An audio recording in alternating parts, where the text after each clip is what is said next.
Neste momento, vamos fazer uma contextualização da unidade 1 do nosso caderno de estudos. Para relacionarmos a evolução da história da didática com a evolução histórica da própria educação, precisamos conhecer as principais contribuições de Comênios, Rousseau, Pestalozzi, Herbart, Dewey para a constituição da disciplina didática. Comênios revela bem o espírito de sua obra, A Didática é a Arte de Ensinar Tudo a Todos, e os 9 princípios para uma educação realista. Rousseau, que acreditava que as pessoas nascem boas, mas a sociedade as corrompe. Pestalozzi, para ele, os princípios e as condições ambientais favorecem o desenvolvimento harmônico das crianças. Herbart defendeu a ideia de que o objetivo da pedagogia é o desenvolvimento do caráter moral. Dewey, da educação tradicional à escola nova. Portanto, a didática pode ser traduzida como a arte ou a técnica de ensinar, fazer, aprender, instruir. Retratada por vários autores na atualidade, que enfatizam que a didática se preocupa com o ensino, com as condições de aprendizagem e as relações entre professores e alunos. José Carlos Libânio, em seu livro Didática, afirma que didática é a disciplina que estuda o processo de ensino no seu conjunto, no qual os objetivos, conteúdos, métodos e formas organizativas da aula se relacionam entre si, de modo a criar as condições e os modos de garantir aos alunos uma aprendizagem significativa. Veja então que, a partir deste ponto de vista, a didática deixa de ser uma disciplina meramente técnica e instrumental. De forma geral, podemos conceituar a didática como uma disciplina pedagógica que se preocupa com o processo de ensinar e aprender, procurando sempre melhorar a aprendizagem, mas sem perder de vista as finalidades sociopolíticas, pedagógicas e humanas que fazem parte da educação. Conforme José Carlos Libânio, em seu livro Didática, nos diz que a educação, ou seja, a prática educativa, é um fenômeno social e universal, sendo uma atividade humana necessária à existência e funcionamento de todas as sociedades. Não há sociedade sem prática educativa e nem prática educativa sem sociedade. A prática educativa é parte integrante da dinâmica das relações sociais, das formas da organização social. Suas finalidades e processos são determinados por interesses antagônicos das classes sociais. No trabalho docente, sendo manifestação da prática educativa, estão presentes interesses de toda a ordem, sociais, políticos, econômicos, culturais, que precisam ser compreendidos pelos professores. Por outro lado, é preciso compreender também que as relações sociais existentes na nossa sociedade não são estáticas, imutáveis e estabelecidas para sempre. Elas são dinâmicas, uma vez que se constituem pela ação humana na vida social. Isso significa que as relações sociais podem ser transformadas pelos próprios indivíduos que a integram. Assim, o indivíduo deve tomar consciência do seu papel na sociedade, bem como no seu processo de mudança, transformando-a numa sociedade mais justa. Então, vamos pensar na seguinte pergunta: se as concepções pedagógicas pretendem promover o sujeito, então o que as difere? Acadêmicos. A diferença está na exteriorização das posturas ideológicas desses sujeitos, que são determinantes e que podem estar ou não subentendidas em relação às teorias ou tendências pedagógicas. Ou seja, a educação alimenta o conhecimento e este, por sua vez, está a serviço da educação, que transforma o sujeito em um ser melhor. Então, que tipo de educação desejamos? Como ensinar e por que ensinar? E quando ensinar são tão importantes quanto o para que ensinar?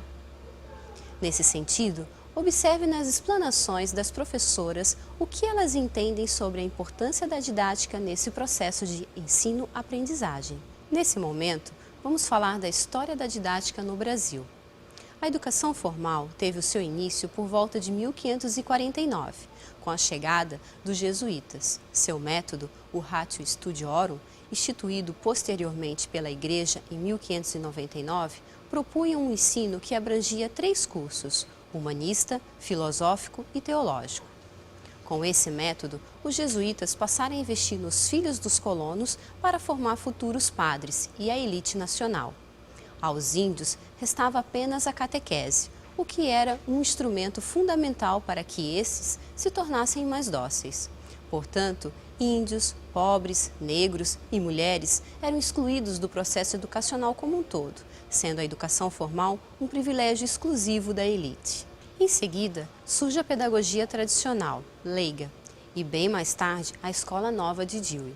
Na segunda metade do século passado, o tecnicismo invade a educação e, a partir da década de 80, surgem as pedagogias críticas.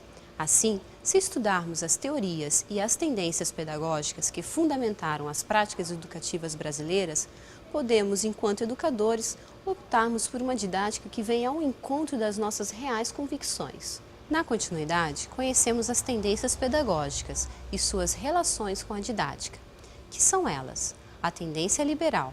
Essa tendência tem como principal objetivo preparar o ser humano para exercer o seu papel social para uma melhor convivência em sociedade, onde ele deve aprender que a desigualdade é fruto da própria sociedade.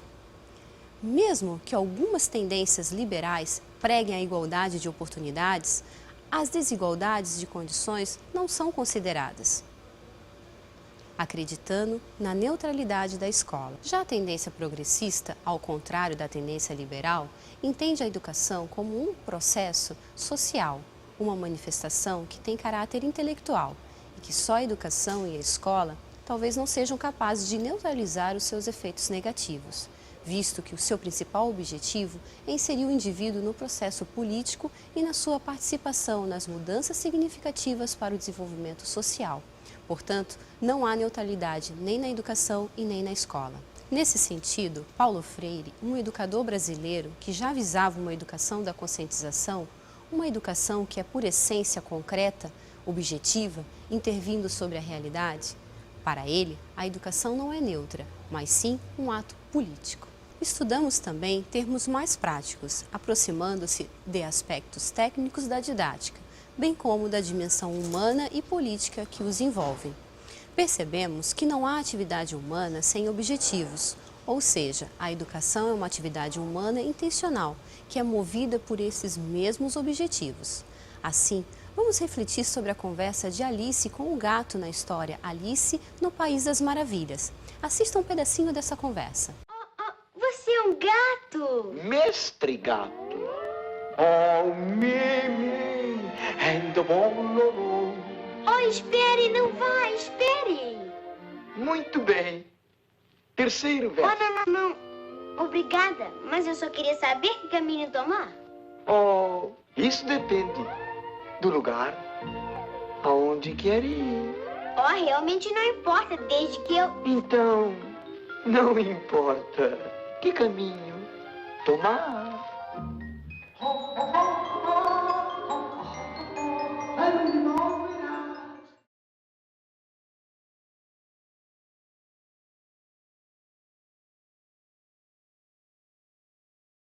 Portanto, quando não sabemos onde queremos ir, qualquer caminho serve.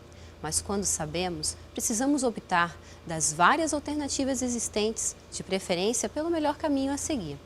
Com isso, queremos dizer que os objetivos a que nos propusermos atingir também irão influenciar em nossas decisões sobre conteúdos a serem ensinados, bem como nos métodos a serem usados e até na escolha de procedimentos avaliativos. Deste ponto de vista, é de grande importância o professor compreender a fonte desses objetivos, tendo como pontos de referência o aluno no que se refere às suas necessidades e interesses, a sociedade e suas características que marcam profundamente a educação, e os conteúdos das diversas ciências historicamente produzidos e acumulados pela humanidade. Assim, os tipos de classificação dos objetivos podem ser quanto à especificação. Objetivos gerais são aqueles mais abrangentes e alcançáveis em determinado período. Podem referir-se tanto ao papel da escola, do ensino, em relação à sociedade, quanto a propósitos que se deseja alcançar ao final de um ano letivo ou um fim de um curso. Esses objetivos têm pelo menos 3 níveis de alcance: os formulados pelo sistema educacional, os formulados pela escola e os formulados pelo professor. E os objetivos específicos, que são desdobramentos dos objetivos gerais e são definidos para uma ou mais aulas, para uma unidade ou até para uma disciplina. Assim, os objetivos específicos são simples e alcançáveis em menor período. Exemplo, objetivos de determinados temas. Neles, o professor expressa suas expectativas em relação ao que os alunos devem desenvolver no decorrer do processo ensino e aprendizagem. E podem ser também quanto aos domínios, conforme Cláudio Piletti, em seu livro Didática Geral, cognitivos, abrangendo os conhecimentos intelectuais, conceitos e ideias, afetivos, abrangendo valores, atitudes, apreciações, e os psicomotores, abrangendo habilidades motoras. Nesse sentido, à medida que se efetua nova aprendizagem, aumenta a bagagem cultural do aluno, modificando sua maneira de perceber e entender o meio, levando o indivíduo a adquirir outro comportamento. Esta mudança comportamental é que comprova a aprendizagem. Portanto, os conteúdos de ensino precisam ter seus objetivos bem definidos, garantindo assim a segurança do trabalho docente e o melhor rendimento discente. Esse trabalho pedagógico precisa estar pautado em alguns critérios, como validade, utilidade, significação, adequação ao nível de desenvolvimento dos alunos e flexibilidade.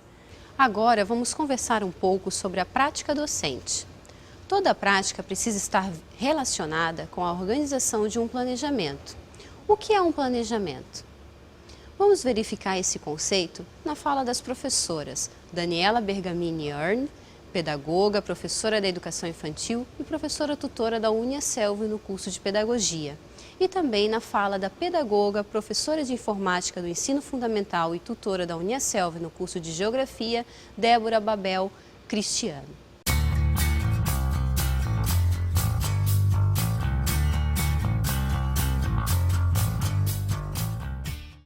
O planejamento é um objetivo, né? Ele tem que ser organizado de acordo com a minha prática, o que eu quero dentro da sala. Eu, como professora na educação infantil, tenho como objetivo buscar as diversas linguagens. A linguagem corporal, a linguagem musical, a linguagem matemática, onde eu posso explorar, buscar, provocar, instigar as suas habilidades. Como dizia Paulo Freire, quem ensina aprende, quem aprende ensina. Um exemplo de planejamento que eu apliquei com a turma de 5 anos foi o de desafiar as crianças a solucionar situações, problemas, a qual nessa atividade eu pedi para que eles saíssem da sala e chegassem até o portão de entrada da unidade sem pisar na grama ou na brita. E um conversava com o outro e falava, eu vou correndo, eu vou andando, mas eles não pararam para pensar aonde que eles iam pisar. Eles saíram pela porta, desceram as escadas e pararam bem no corredor, onde de um lado tinha a brita, do outro também tinha a brita e logo depois da brita vinha a grama. Foi bem interessante que eles corriam de um lado para o outro e não conseguiam passar, até que um deles viu aquele rodapézinho encostado na parede de cimento. Ele grudou na parede igual lagartixa e foi se arrastando. Esse conseguiu. O segundo foi atrás dele, só que quando ele tentou, ele se desequilibrou e caiu para trás, deu um passo para trás. As próprias crianças mandaram ele voltar e começar de novo, porque ele tinha pisado na brita. Numa das partes do caminho tinha areia. Eles olharam, prof, na brita e na grama não pode, na areia pode. E depois eles acharam um caminho de tijolo que faz todo o cercado da grama, onde eles foram pisando naquele caminhozinho de tijolo até chegar no portão. E foi bem interessante, porque uns conseguiram, outros não. Por quê? Porque tem essa parte do equilíbrio, onde muitos ainda não têm o total equilíbrio do seu corpo. Então, quer dizer, aí a gente já percebeu onde a gente tem que estar trabalhando mais ou menos com essas crianças. Para a criança, é muito importante a gente estar passando primeiro, antes dos jogos e das brincadeiras, eles estarem criando ou respeitando as regras, debatendo primeiro quem começa ou o que vão fazer, para depois não ter aquela briga, aquela discussão.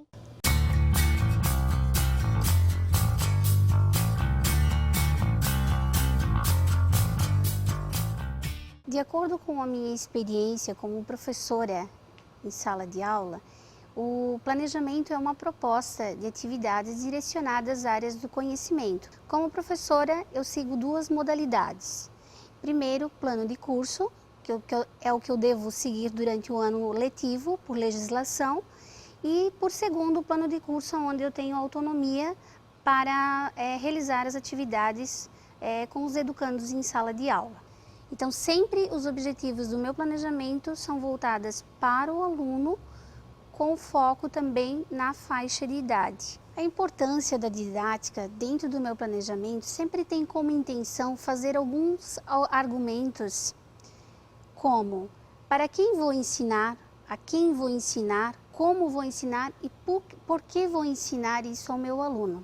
Diante das respostas que tenho e reflexões, posso seguir alguns focos, algumas direções para o meu planejamento e seguir algumas metodologias a ser realizadas dentro de sala de aula. Um exemplo de um planejamento a ser seguido foi aplicado com uma turma de terceiro ano, a antiga segunda série, onde foi trabalhado o tema e conteúdo paisagem.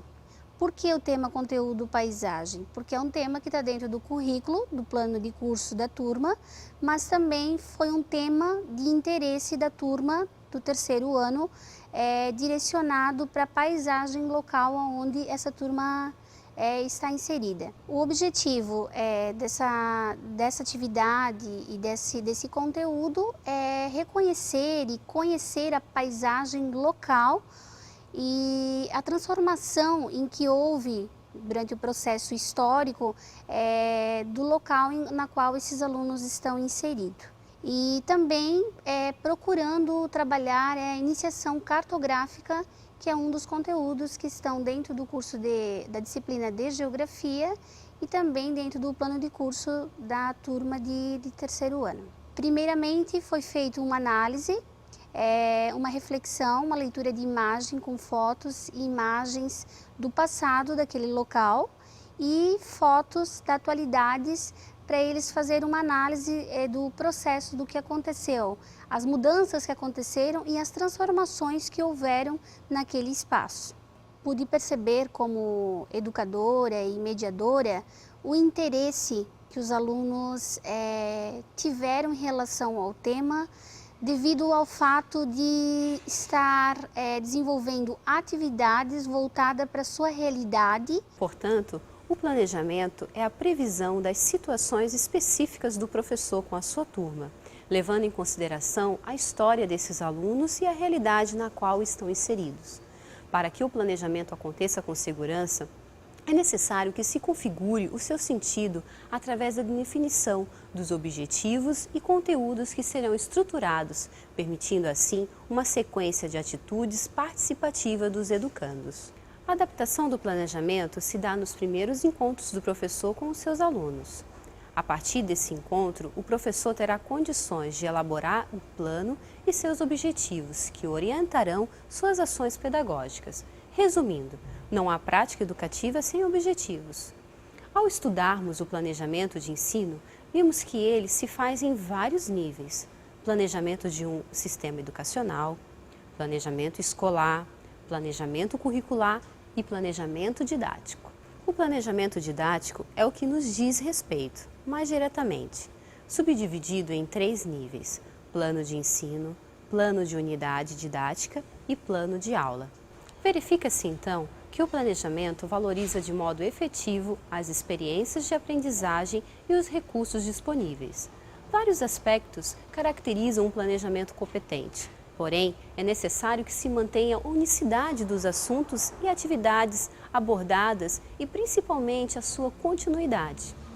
Faz-se necessário ressaltar que o planejamento não pode ser rígido, pois surgem circunstâncias que propiciam modificações, acréscimo ou substituições.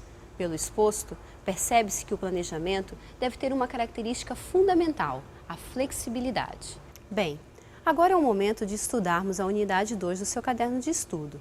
Espero que estejam gostando até aqui. Um abraço e até mais!